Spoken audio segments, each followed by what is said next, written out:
Welcome to Break the Box, a podcast at the intersection of faith, entrepreneurship, and creativity. I'm your host, Jake Starkey. The goal of this podcast is to tell the story of other Christian entrepreneurs and creatives and encourage you to break out of whatever box is holding you back. If you're a first-time listener, I encourage you to subscribe on Apple Podcasts, Spotify, or wherever you get your podcasts. Also, Season 2 is coming soon, and we're excited to bring more of these to you on a regular basis. In this episode, we talk with Calvin Campbell, owner of Love Offensively. Since this conversation, Calvin's now launched another company, 104 Customs and more. We talk about bootstrapping a business, being a new father, and how one affects the other. Here's my conversation with Calvin Campbell.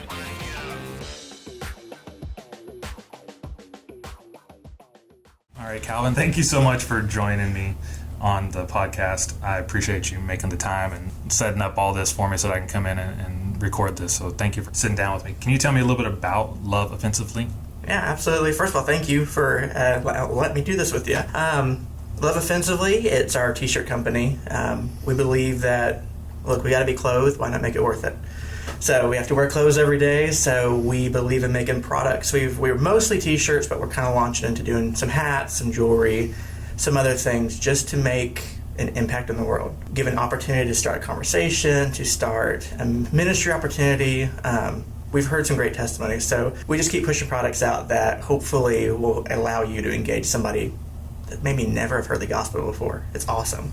Yeah. Do you do the design as well? I just started doing it. When we first got the company, I was doing all the marketing, all the advertising, stuff like that, so I wanted to get other guys, and so now that I've kind of got a feel for it, I've just started doing the last few that have come out. Cool. Part of that is, you were telling me before we started recording that you actually bought the company. You're young, you're 28, you're in your 20s, and that is a jump that some people are never willing to take, much less you also have you're 28, you've had the company for how long? Well, 2 years as of this Saturday, this coming Saturday. 2 years as of this coming Saturday, Yep. And you have a baby that's how old? He is almost 8 months. Almost, so you got a lot of life changes going on. Absolutely. And you turn to your wife and go, I got this idea. Here's what we're going to do. We're going to buy a company. And is that how it happened? How did? It was a much longer process. When we first got married, we're almost up to 4 years now of being married. I had partnered with her cousin, and we opened a shop in Angleton. It was awesome. It was a great opportunity. I love the idea of starting a business. What I found was I'm not very good at it. So it just fell apart within like 6 months, and I told my wife I'm done. We're not doing business stuff. I'm not a good business guy. I like the idea, but we're not going to do it. And I was like, I'm going to pursue another career. I'm going to go into design work maybe. Got a job opportunity, and I get a phone call from a friend that I haven't talked to in years. I showed him this company years and years ago, so he calls me and is like, hey, I met the owner. I'm like, well, that's cool. He's like, yeah, he wants to sell it. You interested? So at the time, my wife and I, because of the business that we put all this money into, we had about $75 in the bank. Yeah, I had just got back to work. And so I'm like, yeah, because my thinking is I'm going to get to talk to this guy, and maybe I'll get the design for him. Like, I was going to cheat the system here. And so, we started some conversations. He threw out this massive number that, it would take me the next 30 years to get to. It wasn't even going to be close. The down payment was still not even a possibility. So I went to my pastor, and I was like, hey, will you mind just praying about this opportunity? I like to use the language of, I want to walk this out. We're not going to run with it. We're not going to sprint with it. We're not going to put it on the shelf. Let's walk it out. Let's see what the details are. Let's pray about it and see what God opens. And so kind of got him on board to just be praying about it. Well, there was another guy there that was like, hey, hit me up. Let's talk about this. Didn't know the guy's name, so I got to meet with him later. And this is what he does. He invests in business. He owns a couple businesses himself. And so we got to talking. He's like, I got your down payment. I got you covered. And so it just, for us, it wasn't this one conversation. It was many, and reaching out and confirming and just saying, God, if this is you, we'll carry it. And so it took about 6 months of this back and forth, and we got it. And we got it here. I love the analogy you said of walking it out, because I've never heard that before, but yet there's a lot of people that keep it in their head their whole life. And I'm that way. I'm 37 and got about like 50 amazing business ideas in my head. But I love the idea that it's like, we're not going to just take it and run. We're not going to just go blindly forward. But we're not going to not do anything. We're going to walk it out, go slow, think it out. I like that. I think there's a lot of people that can hear that and say, oh, that's what I should be doing, So that's very cool. So I was going to ask you if there was a single moment, but it kind of sounds like you walked it out. How was your wife's reaction talk to your wife. Her reaction is, well, you said you weren't going to do this anymore. No, what was her reaction? She was not on board immediately. She has a certain level of trust in me that's super helpful in these situations. Even though she has her reservations, she trusts that, I'm dependent on God in everything. So I try my best, even though I'm still human. So we're complete opposites. I want to go do crazy stuff. I want to do something different. I want to create. I want to build. She's more reserved. Let's just find our groove. Let's fit into it. Let's make it nice. And then, let's go get our 9-to-5 jobs, that kind of stuff. And so here I am, exactly like you said. I'm done with business. I'm not going to do it again. And then get a phone call. Hey, you want a business? And be like, okay, maybe I'm wrong. It took a while, but as these doors started opening, it was just, there was a point where you couldn't deny it. It was just obvious, like, yeah, let's do it. That's awesome. Because so in my life, I can look back a lot of times and say, here's where God was working in my life. And that to me is fantastic. I don't know that I've ever kind of experienced the front hand where you're going, okay, clearly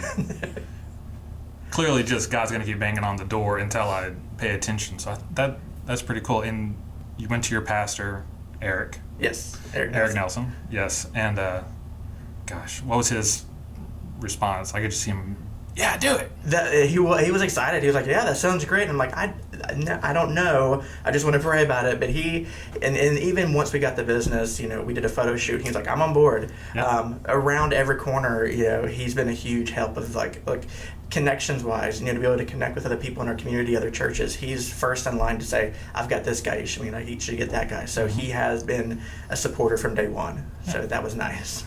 So let's see, what would have been 3 years ago or so? I remember y'all were at the Right Now conference with yes. Not with me, but we went. Yeah, that would be about 3 years ago. Yeah, with Brazos Point, and met you there. What was that like for you? Because you do a lot of the stuff around here too, right? I do some of the stuff. The conference is always awesome, which is kind of cool. We actually met about the time we started the conversations with the business. Within weeks, I think, of that. Awesome. The Right Now conference is always good, and being able to experience, this large-scale media giant, and be able to look at my puny little stuff and be like, there's something to aspire to. Yep, there you go. So you're praying about it, you're walking it out, you're talking with your pastor, you're talking with your wife. Someone magically comes up to you. Magically is not the right word, I wouldn't say. The right person at the right time showed up with the right thing and said, hey, let's do this. And you're off to the races. Do you now even feel, oh no, this was crazy, let me back out, we should have done something else, anything like that? Absolutely. There is, you get so invested in a business, and it is a race. You're running, you're moving, you're going, and it was actually, oddly enough, it was tax season last year. Well, we took all of our numbers and we looked at how much we had put down and how much we'd put in, and literally how much we had gone in, or that we received. We made maybe 10% of what we invested. We invested a large amount of money, and there was this breakdown of, I don't know what we're going to do, because we bit off, I think, more than we could chew for sure, and then some. And so we hit a wall. And again, it was this moment of, I know God wants us to do that. I feel confident in that, but I don't know how we move forward with this. We've drained ourselves physically, emotionally, and now financially. And what was crazy about it was whenever we made our agreement with the previous business owner, the number was pretty staggering. It was a pretty massive number to try to reach. And I called him. I said, here's what we're calculating. I said, I'm praying hard about this. I don't know what to do. I'm stuck. I want to be faithful to what God wants. At the same time, I believe in love offensively. So if I have to give it back, I have to give it back. Because I want it to grow. I want it to serve its purpose. I don't want to manipulate that. I don't want to ruin it. And so I called, I told him where we're at with the business and all the stuff we're struggling through. And, he's like, well, what if we came down the price a little bit? And I'm like, well, that would be good. I still don't know what we can do. And we're going back and forth. I'm calling our investor. I'm like, I don't know what to do. And he's like, just pray and talk it out with the previous owner. And the previous owner took the top number and brought it down to where it's a 20th of what it was. Wow. Just a number it didn't make sense. And he told me this number. I'm like, is that fair? Are you good with that? And I'm asking these questions like, yeah, that's good. I'm like, no, like, you just changed the game for sure. And And it was one of those things like we had hit a valley, but right before every valley is a little bit of a mountain. So it was a glimpse of like, okay, this was hard, this is enduring, but once you get through it on the other side, there's some kind of reward, and that's kind of where we got to. And we haven't made it to the huge mountain. We're not in Mardell, we're not in Lifeway, but those little miracles have popped up to where it's like, yeah, we're ready to quit, and God's like, you don't get to. That's awesome. When you're in the valley, when you're just seeing that glimpse of a mountain, got a newborn, are you able to stay encouraged? Do you have to dive into the Word? I know that when I start to struggle, the first thing I do is kind of push away from God in the sense of, oh no, I'm not doing something right. Like, you know what I mean? Like, yeah. I'm separating myself, not because He's not perfect, but because I'm imperfect and I'm clearly messing, And I've found that when I don't do that, when I draw in closer, is when things get tougher but get better, if that makes any sense. Yeah. For us, and for me in this situation, when you're in the valley, it's a weird illustration to use because in my head I'm thinking, well, in every valley, typically there's a mountain on both sides. So you're facing one and you get a chance to look back at the other to say, oh wait, I came from that.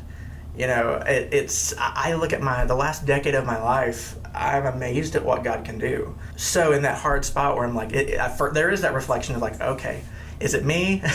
Okay, let me double check, and then there is that pressing and saying, God, I don't want to be like, maybe I steered out. Maybe, we're supposed to be going straight, but maybe I went a little left or a little right. There is that reflection and pressing into God. But at the same time, a lot of times I turn around and look back and say, oh, but you did this. And there was that one time you did this. And that kind of thing. And like, if this is you, I know I'll make it through it. And there is that confirmation. If this is you, this is the wall I'm hitting, this is the struggle I'm going through. Okay, if it's you, I know we're going to get through it, and we'll grit our teeth and we'll get through it. That's awesome. All right, we've got more with Calvin Campbell after this. Hey, I wanted to take a quick moment and tell you a little bit about Battle Cry Revival Marketing, the producer of this podcast. We believe that when businesses have quality marketing, it gives business owners the freedom to focus on what they do best. We design websites, produce videos, and create marketing materials to help our clients grow their business. Find out more at battlecryrevival.com. Now back to the show.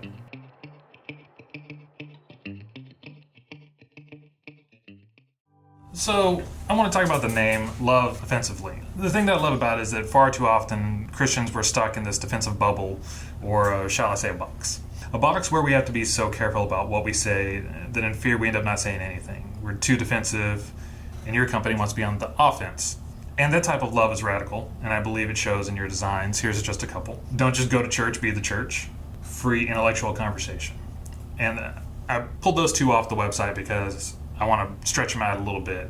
And I think that too long there's been this idea that church is Sunday and you go to church. Yeah. And now I see a lot of churches, thankfully, are shifting that perspective to say, it's not just the hour and a half you spend on Sunday. Absolutely. And it's church like this where you go out and it does start a conversation. How do you come up with an idea like that? Well, funny enough, those that actually came with the company. And, nice. And so when we took the company, we kind of had an idea of like, this is the route it's going to go. The idea of being on the offense, that's completely biblical. You look. I love the Great Commission because Jesus spent 3 years with these guys. They saw amazing miracles. They heard awesome sermons. They saw all these crazy things. And this is the final thing. This is his goodbye. This is the moment, where Rose is saying, I'll never let go, and lets him go, that kind of thing. Yeah. This is his moment. And he says, go and make. Like, let's go. I think culturally in our area, we're in the Deep South. Everybody's a Christian. The deer stand method is a good ministry method. I'll just sit here and wait for somebody to come ask me about Jesus. So we realized, no, that's not biblical. We should be on the offense. We should be going. There's people that are in desperate need. If you were to look at people at a burning house, you wouldn't stand there and be like, hey, I've got water if they need it, if they just come ask. No, we want guys to be suited up, ready to go and say, I'm in there, whatever. Let's go get people out. Yeah. So that's a lot of it. You mentioned the free intellectual conversation. A lot of people consider Christians dumb. We were just talking about that. We're not. We're just like anybody else. Exactly. We come from a different place we have a truth that is grounded in our faith. We know this. it's important to know it as truth. Like, we can say it's truth, but there's a difference when you own it, when you know it. You can regurgitate. I heard this verse one time. It's more important to know it as fact, know it as truth, to know it as yourself. So when those conversations come up and they're like, well, I believe in evolution, let's have a conversation. And that's the thing, we don't want to be offended real quick and be like, well, no, that's wrong, and then you shut down and run away. We should be able to conversate. We should be able to talk. Yeah. It should be possible to have a conversation with someone. Exactly. Yeah. Don't get offended, run away. Don't shut it down. Don't, scream in their face. I'm not afraid of ideas. I'm not afraid of differences. Let's talk this out, and I'll bring truth. You bring what you perceive as truth, and then we'll have a conversation. Exactly. Yeah.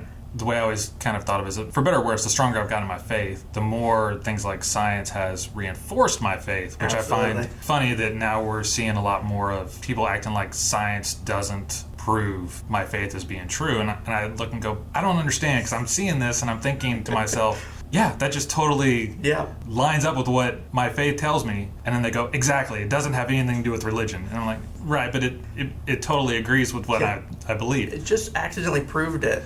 Exactly. There's always these new things that I see or read on the news or it's shared on Facebook. And it's like, science finds this. I'm like, doesn't that point to God? Like, that's where I see it. And then they want to talk around it. I'm like, so it reinforces to where now when somebody has a conversation, I don't believe in the Bible. Well, let's go through history. I can show you how the Bible has proven history over and over again, and secular archaeologists and scientists have accidentally proven it over and over and over again.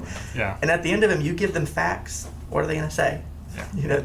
At the end of the day, there's nothing to say whenever there's facts involved. Right, exactly. The other thing, too, is your idea of don't just go to church, be the church. One of the things that I like mentioning being in the Deep South, what I feel like we run into a lot is not, how to phrase this, not unchurched, but de-churched. I went to church when I was a kid. My parents took me, and at a certain point I got dunked under the water, and everything is fine now. Oh, you mean baptism? Is that what it's called? Yeah. And I think that things like this, that your church, your company that, again, is being forward-leaning, can really reach out to those people who almost know that they need something, but they don't know what, and seeing someone and having a conversation with them can really inspire someone to go, okay, well, let me give this church thing another shot. If a guy can wear that shirt and go to church on Sundays and everything, clearly something's different. Yeah, well, the hope is even with the shirts, there's new life, because like you said, like that's called baptism. Oh, I didn't know that. We're in an area that's heavily churched. There's a lot of people. I grew up in Danbury, Texas, which like my graduating class was supposed to be, I think, 46 or something. So you knew everybody, and everybody was a Christian. You can't see this, I'm doing air quotes. Yeah. And so, you run into these people, and I can remember, like, one of the guys, I had my headphones on, he was like, so what are you listening to? And I was like, oh, it's Christian something. I rattled off something. He's like, oh, what's Christian music? I'm like, what do you mean? He's like, what's Christian music? Is like harps and violins? Like, no, it's music. Like, if you like a genre, Christianity has a genre. It's just the content's different. And so what I found was that, and I still find out people, like, they claim a level of Christianity. You went to BBC once, you were dunked underwater one time, and hopefully there's some content in our shirts that makes you stop and like, I believe in this kind of church thing, but I don't understand that. So not only are you ministering to the lost, now you're ministering to people that thought they were saved or thought some random information, and now you get to kind of show a little bit of light, and then you get to hopefully have a conversation and really expose, here's the truth, and watch what happens. Exactly, and I do love that. I love the conversations. Clearly, I mean, I'm doing this kind of thing to encourage people. I like having conversations with people, and it doesn't matter to me, believer, non-believer. Like you said, I enjoy having the conversation, and I like the idea of having a shirt that can almost start the conversation from across the room. Yeah. Because I've seen people like look at someone and then just like go across the room and go, okay, so I have a question, and then there we go, and we're off to the races. Where do you see your company going forward? You said last year you're kind of in a valley. You see the mountain. You see opportunity and stuff. How do you use your faith to guide future steps now that you've kind of been proven right, or you've prayed about it and God's moved and showed up? How do you see moving forward? So we've got a few ideas. It's one of those things I always feel like God kind of throws an idea in my head, and I kind of sit on it, and then I run into somebody, and there's these things that just kind of work together. So our company, Christianity is for the lost. We are to engage lost. Our company is for the saved. We're giving you resources, we're giving you materials to then go engage the lost. So that's we've been honing in our focus on, first of all, to be a Christian, you need to be actively engaged with God. So the big thing that we're doing right now is we do worship nights every 2 months, hosted by us, and it's just an awesome opportunity to bring other believers in and say, let's just spend time focusing on God and declaring who He is and how awesome He is. And so it's been really good just to kind of interact with people, get to meet different people, and there's always stories of like, man, I needed this. It's been too long. Things like that you need that. Before you're going to go engage anybody, you need to be engaged with God first. So that's become, that's our real big push right now. We're putting a lot of effort into that. And then behind this, we're hoping to start producing some actual study materials.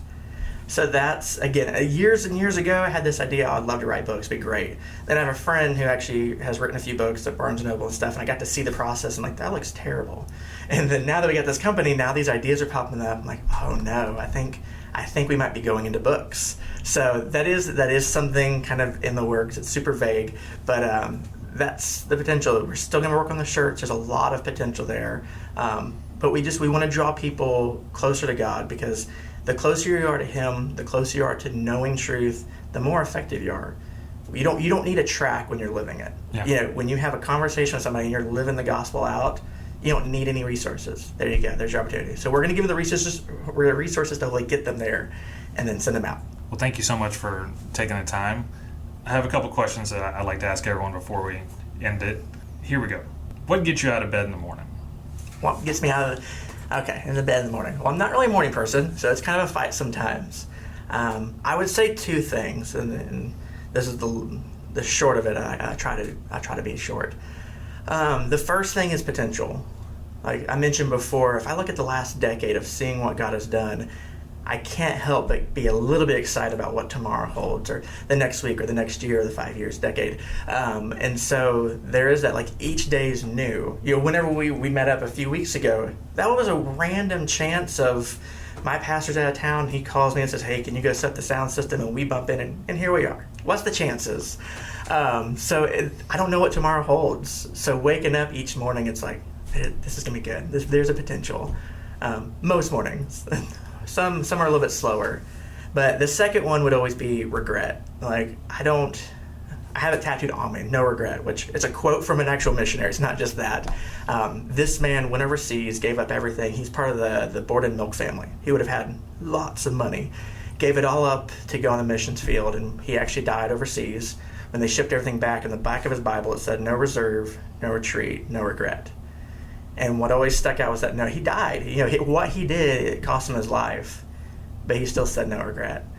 And so I don't want to be 50 and look back and say, man, I should have. I've met several guys and women in church that were like, I feel like God's wanted me to do this since I was 17. Then do it. Yeah. So that's kind of where the whole walk things out has become, because I don't want to get ahead of God. And sometimes it's just my ideas, and I start playing with stuff and it shuts down real quick. I'm like, okay, I know. But yeah, I want to give it a shot. And when God closes that door, He closes it. If He opens it, then we're running full force. That's awesome. Very, very cool. I love that. What would you say to someone who says, where do I begin? Okay, you kind of just answered that. Yeah, a little bit. Yeah, the cheesy Christian answer, and it's the most powerful answer, is prayer is number one. I know that's obvious, and not to pray in a way like self-motivated. If you read Jonah's story, whenever he's in the fish and he prays, he's really praying just like about himself and his situation. He's not praying about God. But then when Jesus teaches prayer, He says, your will be done. If you can get to that place of like, okay, if this is you, I have the idea, I have the plan, I have the whole 10-year goal stretched out. If it's you, okay. And then the second thing is always surround yourself with people that do this. So if it's entrepreneurs, I love hanging out with pastors. They're not called entrepreneurs, but they're pretty close. They are creating something new. They are growing something. I love the stories and it's ups and downs. The bad stories, the good stories.